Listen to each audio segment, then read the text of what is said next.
नमस्कार मंडळी, श्री स्वामी समर्थ। आज आमच्याकडे पडतोय झिमझिम पाऊस, जोराचा नाहीये बट बघा ह्या पावसात आमच्या दारातली मस्त हिरवीगार झाडही डोलतात त्या आनंदात। आणि या आनंदाच्या भरात आम्ही मस्त मकाची कणसं उघडवली आणि एन्जॉय केली।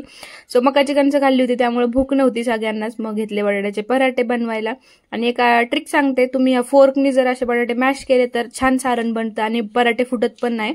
आणि मस्त सारण बनवून घेतलं मी, सगळे बटाटे मॅश करून घेतले आणि ह्यात टाकायचे आता पांढरे तीळ, हिरवी मिरची, लसूण आणि आलं ह्याचा ठेचा। तुम्हाला लाल तिखट आवडत असेल तर लाल तिखटही टाका, मला हिरवी आवडते सो मी हिरवी टाकली। मस्त कोथिंबीर आणि चाट मसाला आणि सारण मिक्स करून घ्यायचं। छान सारण रेडी झालंय आणि मी पीठ आधीच मळून ठेवलं होतं। पिठामध्ये टाकायचे जिरे आणि थोडासा ओवा आणि छान आपण चपातीला पीठ मळतो तसं मळायचंय। हे बघा मस्त पराठे फुगतात असं पीठ मळवलं। आणि एक गोष्ट सांगते, आयुष्यात आनंद राहण्यासाठी तुमची कुठलीच प्रॉपर्टी बघितली जात नाही, तुमच्या घरातले आई वडील आणि तुमचे मुलं म्हणजे आपलं कुटुंब सुखी आहे आणि आनंदी आहे का हे बघितलं